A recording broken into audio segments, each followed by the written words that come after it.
저는 특별히 한 해를 돌아보면서 정말 큰 감격과 저에게는 기쁨이 있었습니다. 목양실에서 한 해를 돌아보면서 기도하다가 혼자 웃다가 또 갑자기 또 마음이 또 어떤 찡한 마음이 있어서 또 눈물도 나는데, 만약에 누가 보셨다면 미친 거 아니야? 아마 이런 생각을 하셨을 것입니다.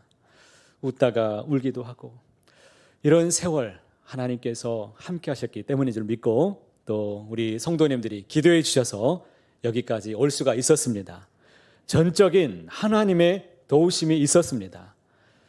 코로나 3년의 광풍으로 인해서 우리는 많은 것을 잃었습니다. 신앙을 다시 회복하기 위해서 하나님께서 우리에게 다시금 본질로 돌아가라고 말씀하셨는데, 이것은 하나님의 명령이었습니다. 한 해 동안 하나님의 말씀에 순종해서 여기까지 힘있게 달려오신 모든 분들에게 주님의 이름으로 사랑하고 축복합니다. 한 해를 돌아보면서 하나님이 주셨던 믿음의 표를 다시 한번 생각하고 히브리서 12장의 말씀을 묵상하는데, 제가 이 말씀을 묵상 중에 다시 한번 깜짝 놀랐습니다. 이제야 이 말씀의 의미를 조금 알 것만 같습니다. 묵상하다가 믿음의 주요 또 온전하게 하시는 이인 예수를 바라보자 라고 했는데, 여기서 바라본다라고 하는 이 론테스라고 하는 단어가 있는데, 이 헬라어 단어 원전의 이 단어를 찾아보니까 현재 분사형을 쓰고 있습니다. 그러니까 한 번만 하나님을 바라보는 것으로 그치는 것이 아니라 우리 생의 모든 날 동안 계속해서 예수를 바라보라고 지금 말씀하고 있기 때문입니다. 우리의 신앙의 모범이 되시는 예수님을 늘 바라보시고 우리의 신앙을 주님께만 고정하시고 주님의 발자취를 우리가 따라간다면 반드시 주님께서 다다르셨던 영원한 생명, 그 아름다운 영광을 우리도 역시 맛보게 될 줄로 믿습니다. 올 한 해뿐만 아니라 우리의 주어지는 모든 날 동안 주와 함께 동행하시고 주님께 마음을 두시고 특별히 마음을 고정하시고 주와 함께 달려가는 우리 모두가 다 되시기를 간절히 소망합니다. 하나님께서 반드시 생명의 면류관, 승리의 면류관, 좋은 것으로 우리에게 주실 줄 믿습니다. 이스라엘의 역사를 살펴보면 때로는 이가봇의 시대도 있었고 또 때로는 이런 에벤에셀의 시대도 있었습니다. 여러분, 이가봇의 시대라고 했는데 이가봇이 무슨 뜻입니까? 하나님의 영광이 떠나버렸다라는 뜻입니다. 이가봇의 시대, 하나님의 영광이 이스라엘을 떠나버렸던 그런 시대가 있었습니다. 그때는 아무리 하나님께 울부짖어도 하나님이 그들과 함께하지 않았습니다. 그때는 이스라엘 백성들이 이방인의 손에 붙잡힌 바 되어서 원통한 일, 괴로운 일, 고통스러운 일들이 참 많았습니다. 부끄럽고 수치스러운 역사들, 그 일들이 계속 이어졌습니다. 그러나 에벤에셀의 시대에는 다릅니다. 여러분, 에벤에셀의 뜻이 무엇입니까? 하나님이 도우셨다라는 뜻입니다. 하나님이 도우시는 시대, 그때는 하나님의 영광이 그들과 함께 하셨습니다. 그들을 도우셨습니다. 전쟁이 있어도 하나님이 함께 하셔서 이기는 전쟁을 그들에게 인도해 주셨습니다. 평화를 주셨습니다. 원하는 일들 마음껏 누릴 수 있도록 하나님께서 평강을 허락해 주셨습니다. 땅의 기름진 복으로 그들을 채워 주셨습니다.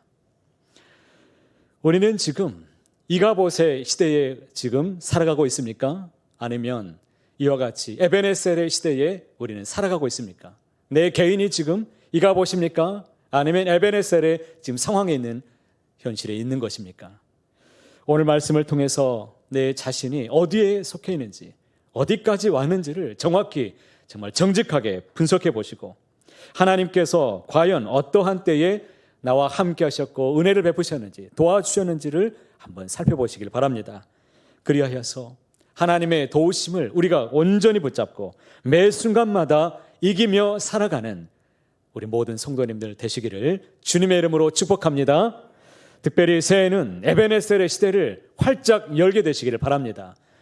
내 힘으로 살아가지 않고 하나님의 도우심으로 빛나는 영광과 기쁨이 하나님이 주시는 분복의 은혜로 살아가는 저와 여러분 모두가 되시기를 간절히 소망합니다.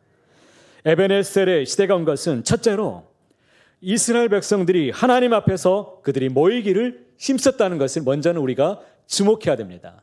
5절 말씀에 이렇게 기록하고 있습니다. 사무엘이 이르되 온 이스라엘은 미스바로 모이라. 내가 너희를 위하여 여호와께 기도하리라. 사무엘은 이스라엘 백성들에게 미스바로 모이라고 명했습니다. 이 백성들이 이 말씀을 듣고 그들이 미스바에 모이기 시작했습니다. 그들이 미스바에 모여서 뭐 했을까요? 6절 말씀에 그들이 이렇게 행했다라고 기록하고 있습니다. 그들이 미스바에 모여 물을 길어 여호와 앞에 붓고 그날 종일 금식하고 거기에서 이르되 우리가 여호와께 범죄하였나이다 하니라. 사무엘이 미스바에서 이스라엘 자손을 다스리니라. 아멘. 미스바에 모여서 그들이 뭘 했습니까? 그들이 모여서 통회하며 자복합니다. 하나님, 제가 잘못했습니다. 하나님, 제가 하나님께 범죄했습니다. 우리가 잘못했습니다. 하나님, 용서해 주세요. 하나님, 불쌍히 여겨주세요. 그들이 금식하며 기도하고 있습니다. 엘리가 사사로 이스라엘을 통치했을 때는 그때는 많은 어려움들이 그들 앞에 있었습니다. 엘리는 나이가 많았습니다.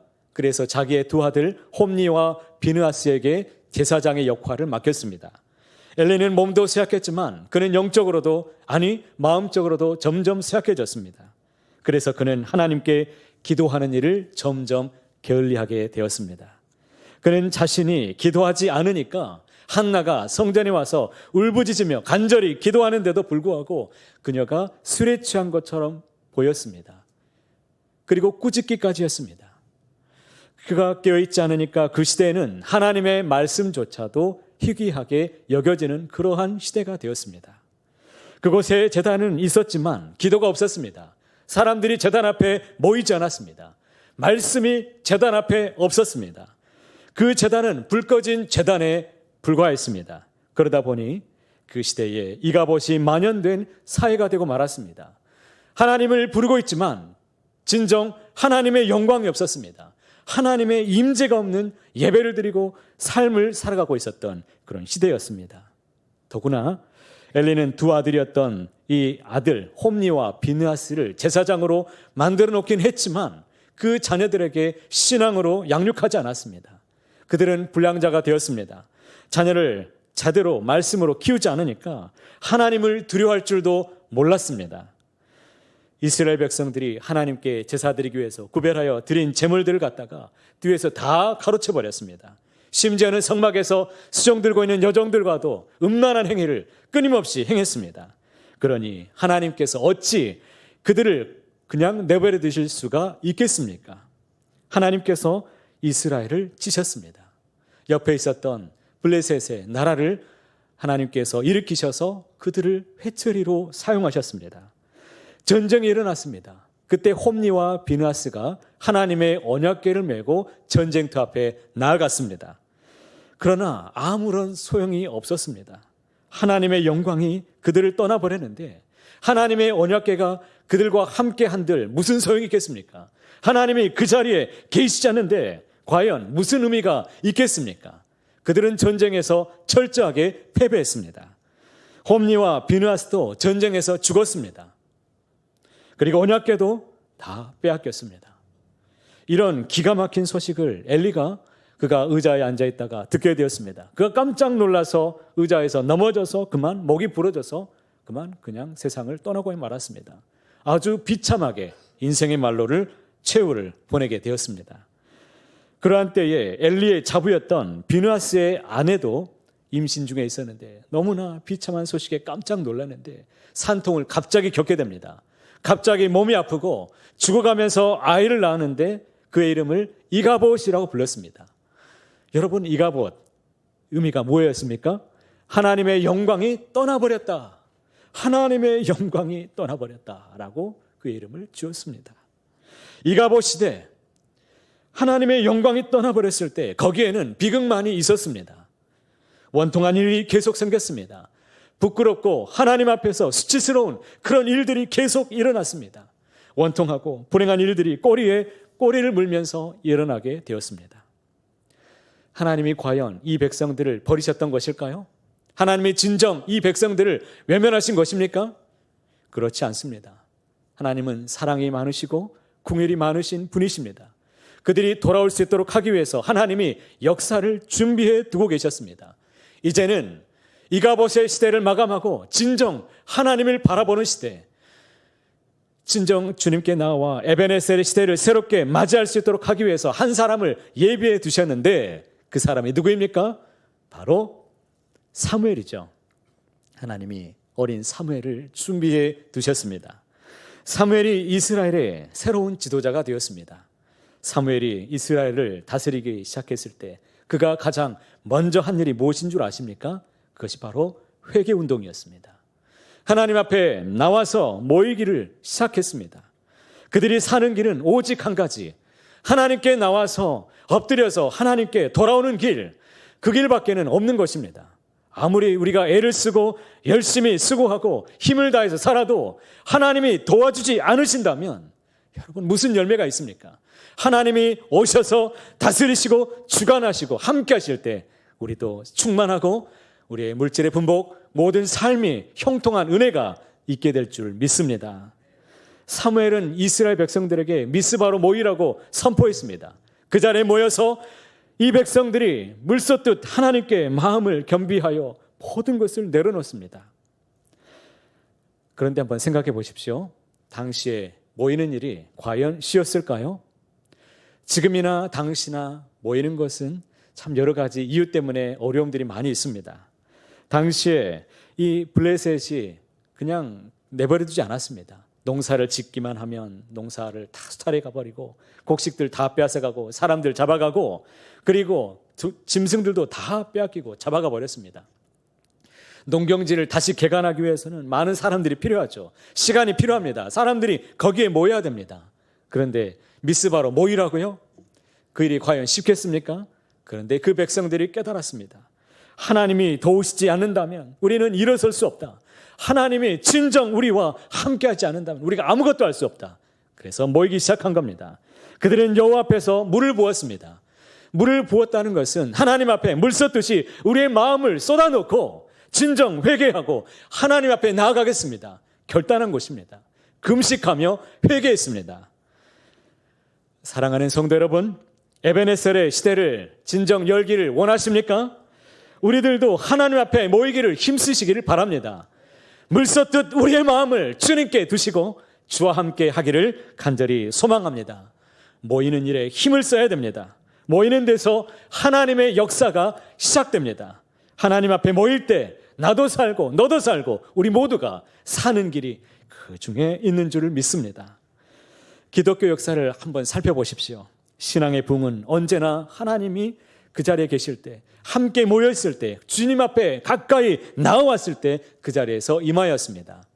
마가의 다락방에 120명의 성도들이 하나님께 모였습니다. 간절히 기도했습니다. 그것 가운데 오순절에 성령님의 충만한 역사가 그곳에 임하셨습니다. 모두가 다 권능을 받게 되었습니다. 여러분은 진정 하나님께 쓰임받기를 원하십니까? 에베네셀의 시대를 정말 활짝 열기를 원하십니까? 자녀의 삶 가운데 하나님의 은혜가 풍성하게 임하기를 원하십니까? 그렇다면 하나님 앞에 모이기를 이제는 더욱 힘쓰시기를 소원합니다.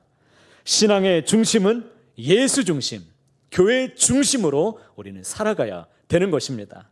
예수가 우리의 삶의 중심이 될 때 삶의 모든 문제들이 하나씩 제자리를 찾게 될 것입니다. 모든 것이 질서 있게 하나님께서 자리를 잡아 주실 것입니다. 요즘 세상이 뭐가 그리 바쁜지 모이기가 갈수록 어려워지지요. 성도님들이 입에 달고 다니면서 또 목사님들을 바라보면 죄진 게 뭐 그리 많으시다고 고개를 똑바로 들지 못하고 어떤 분들은 이런 말씀을 많이 하시죠. 목사님 죄송합니다. 제가 눈꽃 뜰 새 없이 너무 바빠서요.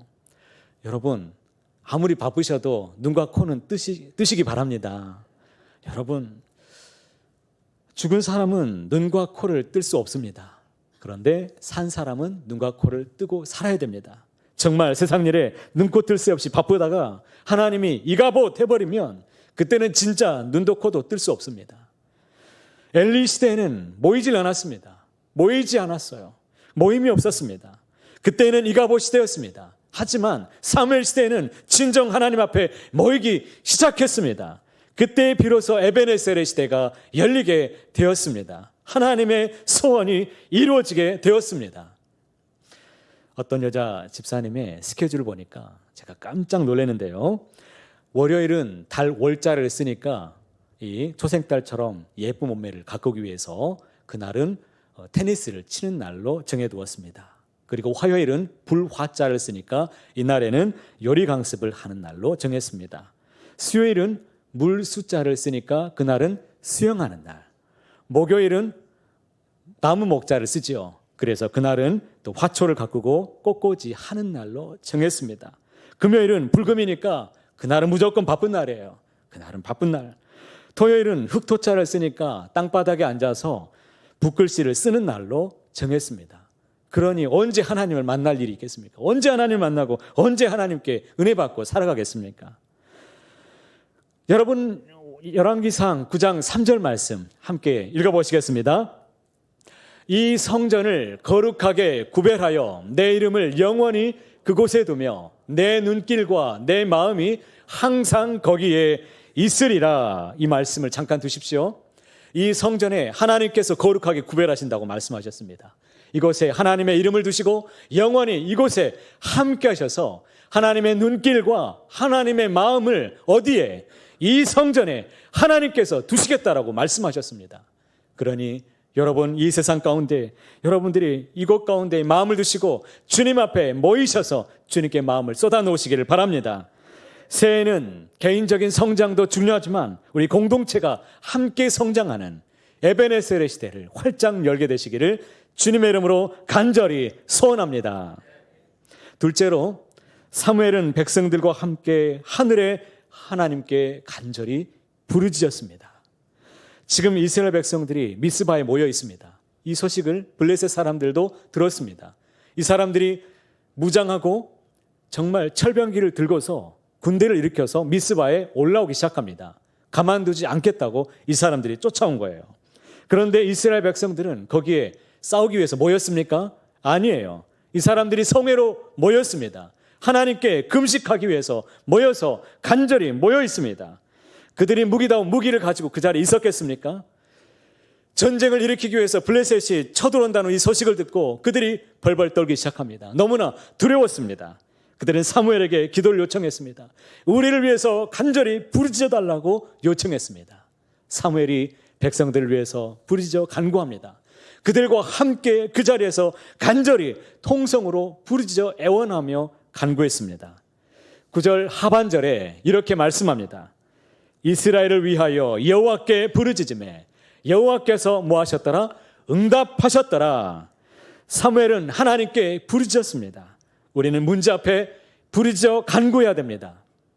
여러분, 생각해 보십시오. 지금 이스라엘 백성들은 하나님 앞에 철저히 회개했습니다. 하나님과의 관계를 바르게 했습니다. 사무엘은 모든 것을 다 내려놓고 자기의 생명을 걸고 이 백성들을 구원하기 위해서 하나님께 정말 피를 토하는 심정으로 간절히 애원하며 부르짖어 간구하고 있습니다. 왜 하나님께서 응답하시지 않으시겠습니까?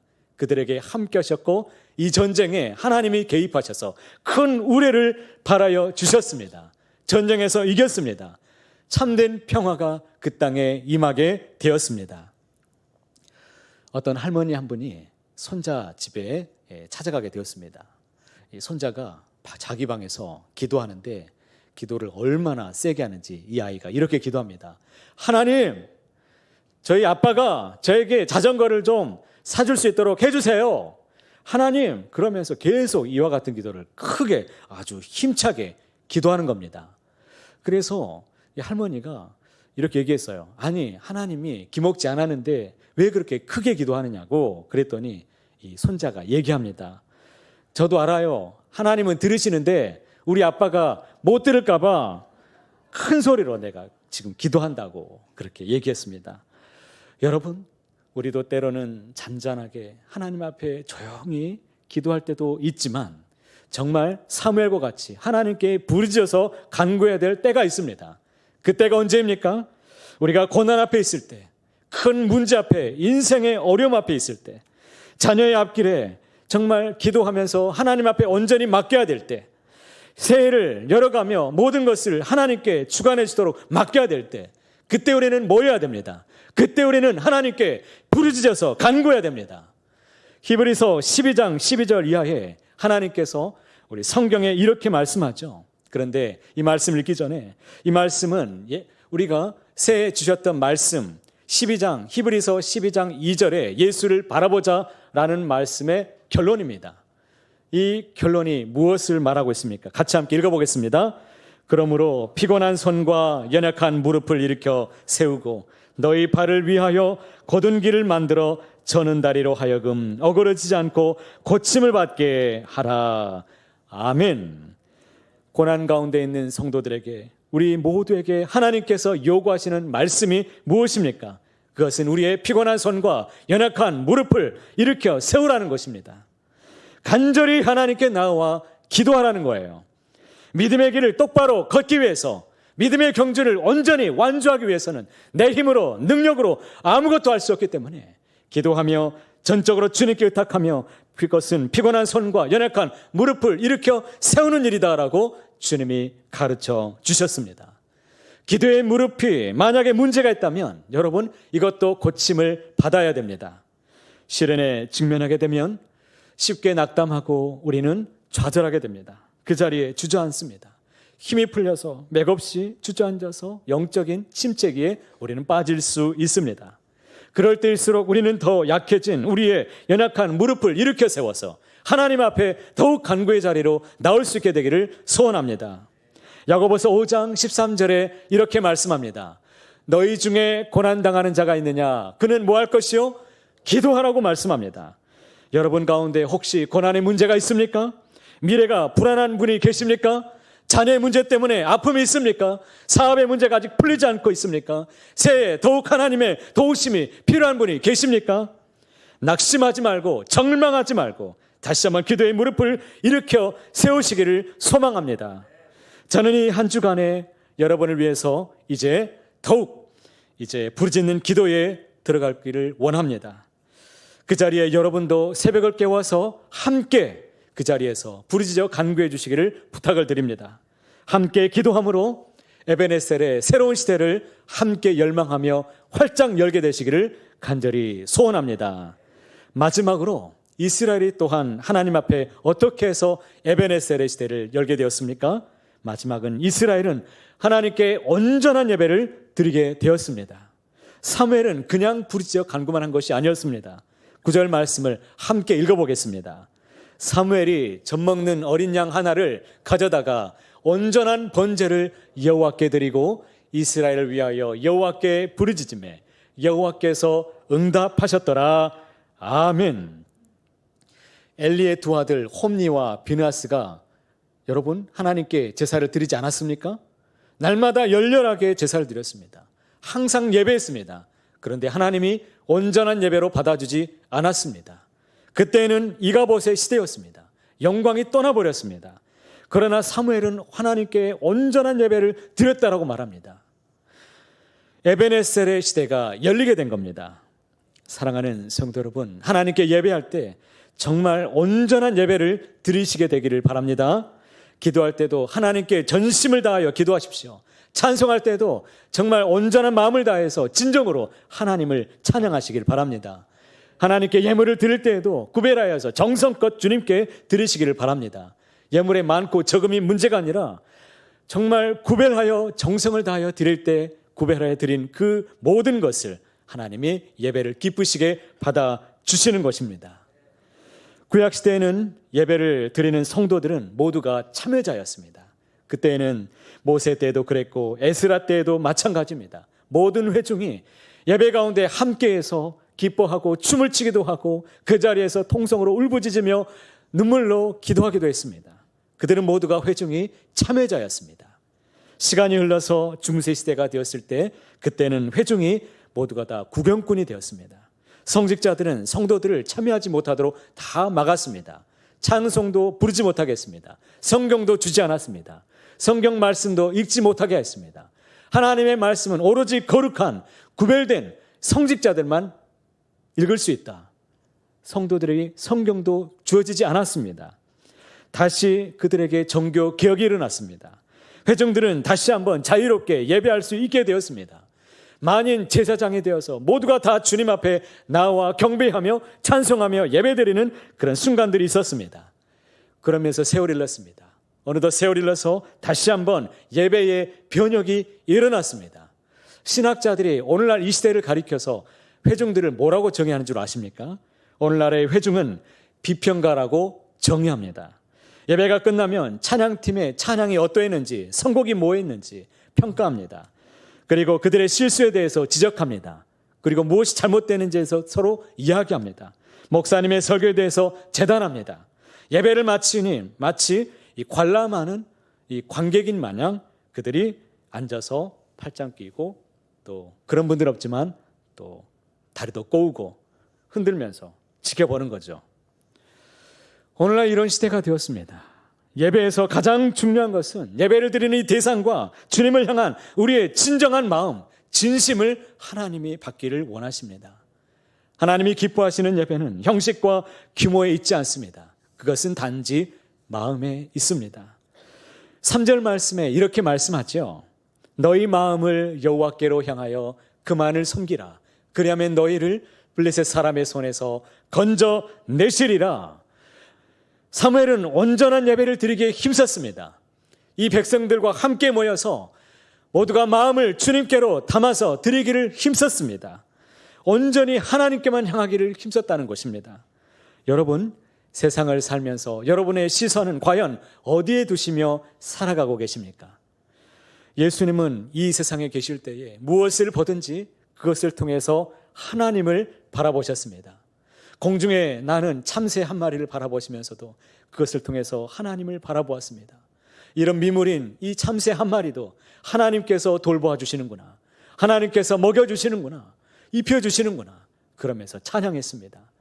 오늘 피었다가 내일 아궁이에 던져지는 이 들풀 하나도 하나님께서 입히시고 하나님이 돌보아 주시는구나, 염려하지 않고 모든 것을 다 하나님께 맡기며 찬송하며 주님만을 노래하며 살아가셨습니다.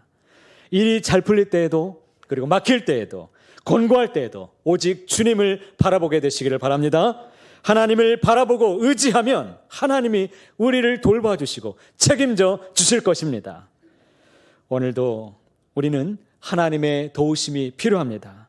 하나님은 우리를 도와주시기를 원하십니다. 주님의 몸된 교회를 사랑하시고 하나님 앞에 모이기를 힘쓰시기를 바랍니다. 주님의 마음과 주님의 시선이 이곳에 있습니다. 이곳에 우리의 마음을 두시고 물쏟듯 주님께 나아와 부르짖어 간구하시기를 바랍니다. 혼자 슬퍼하거나 어려움 앞에 있지 말고 감당하지 말고 모든 것을 주님께 나아와 전심으로 구하시기를 바랍니다. 전심으로 함께 예배하시기를 바랍니다. 그리하여 새해는 에베네셀의 새로운 역사를 열어주시는 그 하나님의 은혜를 마음껏 누리게 되시기를 소원합니다. 우리의 가정에, 우리의 자녀들의 삶 가운데 하나님의 놀라운 은혜의 역사가 함께하게 되시기를 높으신 주님의 이름으로 간절히 소원합니다.